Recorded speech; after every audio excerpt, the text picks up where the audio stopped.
তাহলে কি কিছু নোটস খাতা বই পেন প্রদান করতে হবে। তারপরে ধরো কিছু প্রকল্প, কন্যাশ্রী প্রকল্প বা যেগুলো বা কি হবে এক্সট্রা অন্য কিছু প্রকল্প যেগুলো পরপর এগুলো কি একটা প্রজেক্ট নেওয়া হলো। তার মানে কি একটা প্রোগ্রামের কিছু স্ট্রাকচার গঠন করতে হবে যেগুলো এই উদ্দেশ্য রিলেটেড কিছু প্রোগ্রাম সিলেক্ট করতে হবে যেগুলো কি ওই গোলে পৌঁছানোর জন্য সাহায্য করে।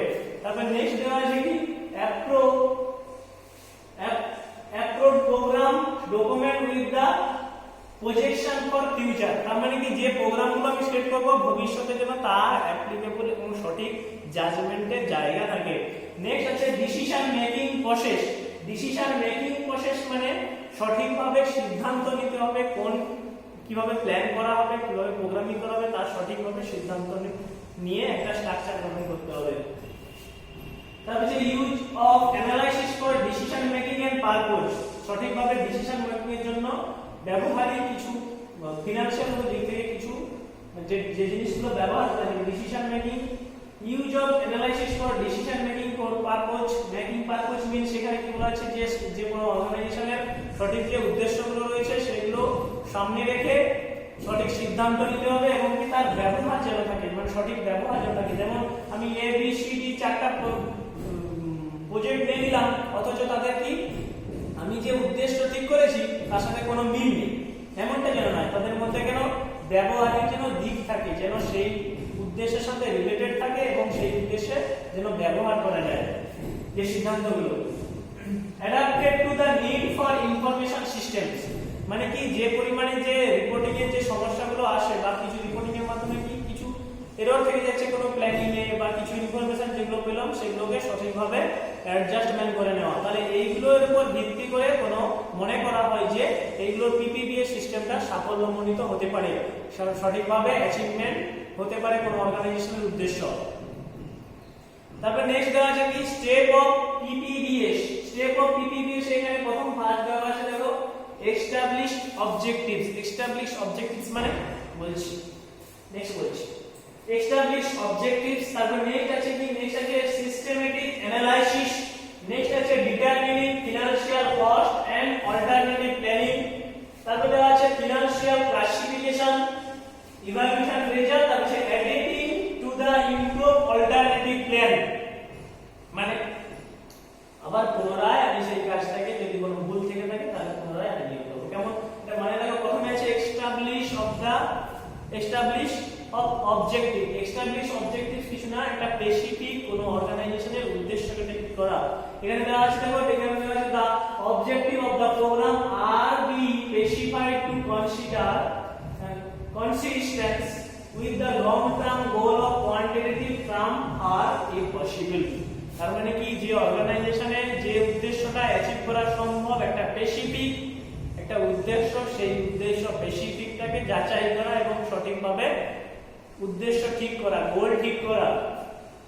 তারপরে আছে কি systematic analysis and possible alternative project. Systematic analysis এখানে কি সিস্টেমেটিক অ্যানালাইসিসে কি বলা হয়েছে, সিস্টেমেটিক অ্যানালাইসিসে সবসময় বলা হয়েছে যে প্রজেক্টটা নিলাম সেটা কি না কস্ট ইফেক্টিভ, মানে কি তার কতটা বেনিফিট পাচ্ছি এবং কি কতটা কার্যকারিতা হয়েছে, কস্ট ইফেক্টিভনেস আর কস্ট বেনিফিট কতটা পাচ্ছি সেটা সিকোয়েন্সি ভাবে অ্যানালাইসিস করা।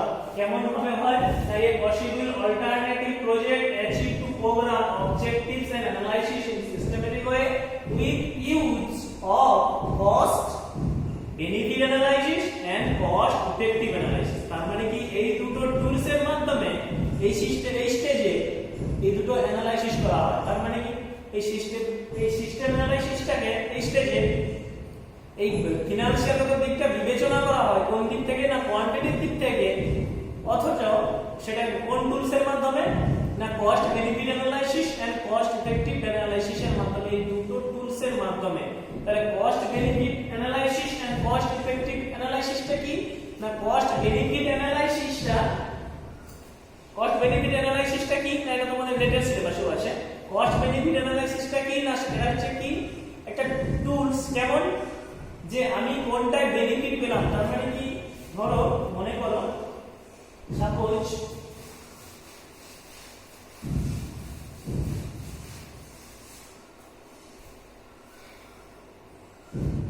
কস্ট বেনিফিট অ্যানালাইসিসে সবসময়ের জন্য কোনটা খোঁজে না finding of the positive factor, তার মানে কি কোনো অর্গানাইজেশনে যে সকল পজিটিভ ফ্যাক্টর রয়েছে এ বি সি ডি, এই ধরো চারটা ফ্যাক্টর বা চারটা প্রজেক্ট। তার মানে কি এই চারটা কি অল্টারনেটিভ পথ, চারটা অল্টারনেটিভ পথে আমি উদ্দেশ্যতে পৌঁছাতে পারবো। তার চারটা অল্টারনেটিভ পথ যদি থাকে তাহলে যে পথটা আমার সঠিক হবে, যে পথটাতে আমার বেনিফিট বেশি পাবো সেই পথে আমি যাব। তাহলে এখানে যে সকল পজিটিভ পথগুলো রয়েছে সেগুলোকে জাজমেন্ট বলা হয়। বোঝা গেল? কস্ট বেনিফিটে যে চারটা পথ রয়েছে সেই চারটা পথকে অল্টারনেটিভ যে পথ রয়েছে সেগুলো পজিটিভ গুলোকে আমি চুজ করলাম, এ বি দুটো পজিটিভ দুটো পথকে আমি চুজ করলাম, কারণ এখানে বেনিফিট হচ্ছে অপটিমাম বেশি পাওয়া যায়। মানে কি যে পরিমাণ এখানে আমি কস্ট বিনিয়োগ করে আমি যে লাভটা পাবো সেখান থেকে সেগুলো অনেকটা খরচ সাশ্রয় হয় এবং কি বেনিফিট বেশি পাই। তার মানে কি কোনো অর্গানাইজেশনে কস্ট বেনিফিট অ্যানালাইসিসের মাধ্যমে কি হয় না কোনো অর্গানাইজেশনে সেখানে সবসময়ের জন্য পজিটিভলি যে পথ রয়েছে, যে অল্টারনেটিভ পথগুলো রয়েছে সেগুলো বিবেচনা করা হয়। তার মানে কি পজিটিভ ফ্যাক্টরগুলোকে বিবেচনা করা হয় আর নেগেটিভ গুলোকে চিহ্নিত করা হয়, আর নেগেটিভ গুলোকে ক্যান্সেল করা হয়, পজিটিভ গুলোকে সিলেক্ট করা হয়। ঠিক আছে? তাহলে কস্ট বেনিফিট অ্যানালাইসিস এটাই যে বেনিফিট অ্যানালাইসিস আমি খুঁজবো, কাকে খুঁজবো না ফাইন্ডিং অফ দা কোয়ান্টিটিভলি, খোঁজা কি কোয়ান্টিটি পরিমাণগত দিক থেকে কোনটা যেটা যে পরিমাণটা বেশি পাবো কি অল, এটা সবসময়ের জন্য কি অল পজিটিভ, এটা সবসময়ের জন্য অল পজিটিভ জিনিসগুলোকে খোঁজে কস্ট বেনিফিট অ্যানালাইসিসে, যাতে আমার অর্থ সাশ্রয় হয়। নেক্সট দেখো তোমাদের দেওয়া আছে কি, নেক্সট বললাম cost effective analysis. Cost effective analysis কি? কস্ট ইফেক্টিভ অ্যানালাইসিস হচ্ছে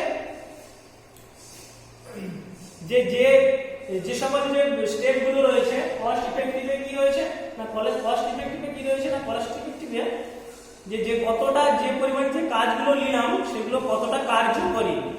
বুঝা গেছে?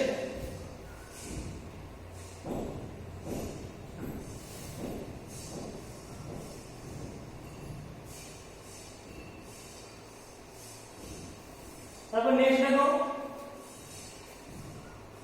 কস্ট ইফেক্টিভনেস অ্যানালাইসিস হচ্ছে কি না যে সিদ্ধান্ত যে কস্ট যে খরচ করেছি সেটা কতটা উপযুক্তভাবে খরচ হয়েছে সেটা জাস্টিফাই হচ্ছে cost benefit analysis. Systematic analysis তাহলে দুটো পার্ট পেলাম, একটা হচ্ছে কস্ট বেনিফিট আর হচ্ছে কস্ট ইফেক্টিভ অ্যানালাইসিস। এই দুটো টুলস এর মাধ্যমে cost benefit analysis, cost effective analysis এগুলোর মাধ্যমে এগুলো অনেক বিভাগ আছে, এগুলো যখন পড়াবো তখন বিভাগ পড়াবো। এবার এইটুকু জেনে রাখো যে কস্ট বেনিফিট অ্যানালাইসিস আর কস্ট ইফেক্টিভ অ্যানালাইসিস এটা হচ্ছে দুটো টুলস। এটার মাধ্যমে কি যে অল্টারনেটিভ যে কোনো অর্গানাইজেশনের যে অল্টারনেটিভ যে সুবিধাগুলো রয়েছে সেগুলোকে চুজ করা এবং কি নেগেটিভ যেগুলো রয়েছে সেগুলোকে ফ্যাক্টরগুলোকে দূর করা। আর এর কাজ কি কস্ট ইফেক্টিভ অ্যানালাইসিস কি যে কাজটা সঠিকভাবে অ্যাপ্লিকেবল, মানে কি আমি যে কাজটা নিলাম যে কতটা তাৎপর্যপূর্ণ, ইফেক্টিভ মিন্স আমি যে পারপাসে টাকাটা খরচ করলাম সেটা কি কতটা সাশ্রয়, কতটা খরচটা আমাকে সাশ্রয় দিচ্ছে সেই হিসেবে বিচার করা হয়। মানে কি এখানে ধরো যে কস্ট আমি করেছি তার ফলাফল সিকোয়েন্সটার উপর বিবেচনা করা হয়। তাহলে সিকোয়েন্সটা আমি ফলাফল কি পেলাম এই দুটো দিক থেকে বিবেচনা করে সিস্টেমেটিক অ্যানালাইসিস করা হয়। নেক্সট স্টেপ দেখো, ফার্স্ট স্টেপ হচ্ছে determining financial cost of alternative plans. Determining financial cost of alternative plans মানে কি যে অল্টারনেটিভ যে প্ল্যানগুলো রয়েছে, যে শিডিউল রয়েছে তাদের মধ্যে থেকে আমি বেছে নেব যে সঠিক যদি অল্টারনেটিভ পথগুলো বেস্ট হয় তাহলে অল্টারনেটিভ পথগুলো আমি বেছে নেব, সেগুলো কি যেগুলো মাইনাস যেগুলো বেশি কস্ট হয় সেগুলোকে আমি বাছবো না।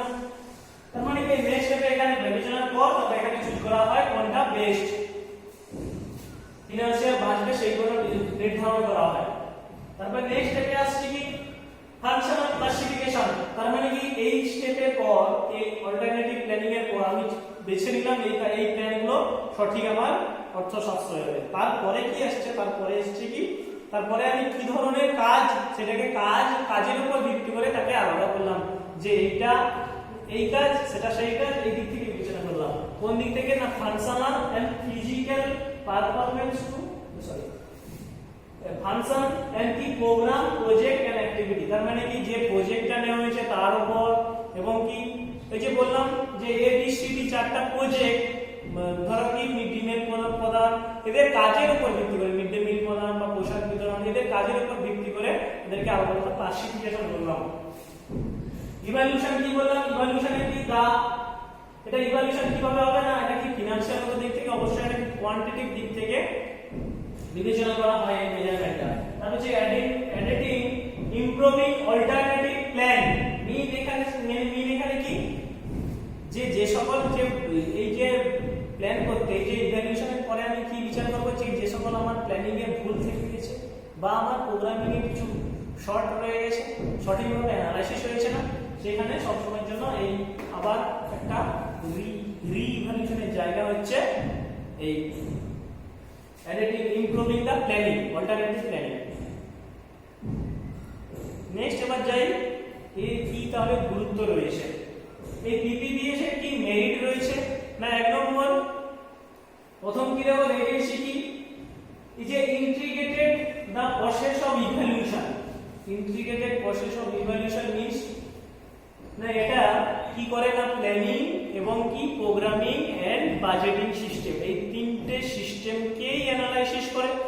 এই কারণে বলেছি যে integrated the process of evaluation, এই তিনটে ইভ্যালুয়েশন একসঙ্গে মূল্যায়ন করা যায়। কোনো অর্গানাইজেশনের মেন ফাংশনই তো এই তিনটেকে যদি ইভ্যালুয়েশন হয়, তাহলে বেনিফিট এটাই যে তিনটে একসাথে ইভ্যালুয়েশন হচ্ছে। 2 নম্বর কি, link between goal and decision make. তাহলে কোনো অর্গানাইজেশনের সঠিক যে গোলটা রয়েছে তাকে পৌঁছানোর জন্য এবং আমার কাছে যে পরিমাণে অর্থ রয়েছে, রিসোর্স রয়েছে, সেই রিসোর্সকে কাজে লাগানোর যে একটা ব্রিজ স্থাপন করি, কেমন, যে উদ্দেশ্যকে পৌঁছাবো তার সঠিক পরিমাণে আমার কাছে অর্থ রয়েছে, তো এই যে সেই রকম প্রজেক্টগুলোকে আমি নেব। তাহলে একটা ব্রিজ স্থাপন করেছে, মানে কি দুটো অংশে সেতু স্থাপন করেছে এই PPDS সিস্টেমের মাধ্যমে। বাজেট অ্যানালাইসিস মিন্স সেখানে ফিনান্সিয়াল দিক থেকে কোন খাতে কতটা অর্থ বিচার মানে প্রয়োজন, সেটাকে জাস্টিফাই করে আমি হচ্ছে আমার অর্গানাইজেশনে, আমার ইনস্টিটিউশনে এক গুচ্ছ কাজ নিলাম। কোন কাজ, বিভিন্ন ধরনের কাজ, যেমন কি বিভিন্ন যে প্রজেক্ট চারটা নিলাম, ওই প্রজেক্টে ধরো কোন পারপাসে কত টাকা দেবো, মিড ডে মিলের পাশে কত টাকা দেবো, বা বাকি পোশাক বিতরণের খাতে কত টাকা দেবো, বই খাতা কেনার কত টাকা দেবো। এই যে ব্যাপারটা, এই যে ফিনান্সিয়াল বাজেটিং অ্যানালাইসিস মিন্স সেখানে কি, যে আমি কোন খাতে কতটা খরচ করব, ঠিক আছে। এক্সপেক্টেড জায়গা বলতে তারপর নেক্সট দেওয়া আছে ইফেক্টিভ অ্যালোকেশন মিন্স কি, যে কতটা, যে পরিমাণে আমি অর্থ নিয়োগ করছি সেটা কি কতটা জাস্টিফাই, কতটা যুক্তিযুক্ত, সেটা বিচার করা, কতটা কার্যকারী হবে। এই যে প্ল্যানটা সিলেক্ট করলাম, এটা কতটা কার্যকারী হবে, সেই যে বরাদ্দটা করলাম, যে প্ল্যানটা করলাম, যে শিডিউল করলাম, যে বাজেট করলাম, সেটা কতটা টাইমের পরিপ্রেক্ষিতে আমার উদ্দেশ্যে পৌঁছানোর জন্য কতটা ইফেক্টিভ, সেই সময়ে নিরীক্ষণ করা হয়, সেই টাইমে নিরীক্ষণ করা হয় যে ওই টাইমের মধ্যে অ্যাচিভ করার জন্য কতটা আমাদের এই কাজটা ইফেক্টিভ। এই সুবিধাটা কে দিচ্ছে, না এই PPDS সিস্টেমের মাধ্যমে। ডিসিশন মেকিং, এখানে কি করা হয়, যে এটা কোনো ম্যানেজার যিনি কি করে, যিনি যে সিদ্ধান্তে উপনীত হয় যে এই কাজটা সঠিক, বা কোনো গ্রুপের সদস্যরা যারা সিদ্ধান্তে পৌঁছায় তাদেরকে সাহায্য করে কে, PPDS সিস্টেমটা।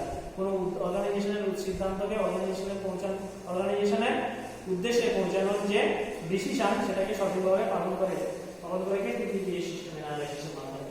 নেক্সট কি আছে, হেল্প দা ফিউচার বাজেট অ্যালোকেশন। তার মানে কি, আজকের যে বাজেটটা হয়েছে তা পরবর্তীকালে তাকে কতটা পরিমাণে অর্থ দিলে সঠিকভাবে কাজটা সম্ভব হবে, সেটা জাস্টিফাই করে কে, না এই সিস্টেমের মাধ্যমে। ভবিষ্যতের কথা ভেবে ভবিষ্যতে আরো কতটা উন্নত করা যাবে সেগুলো বিবেচনা করে কে, এই PPDS সিস্টেমের এই ইভ্যালুয়েশনের মাধ্যমে। থ্যাংক ইউ, সবাই ভালো থেকো আর বাড়িতে থাকো। আর তোমাদের যদি কোনো প্রবলেম হয় তোমরা এমনি আমাকে মেসেজ করে জানাবেন কেমন।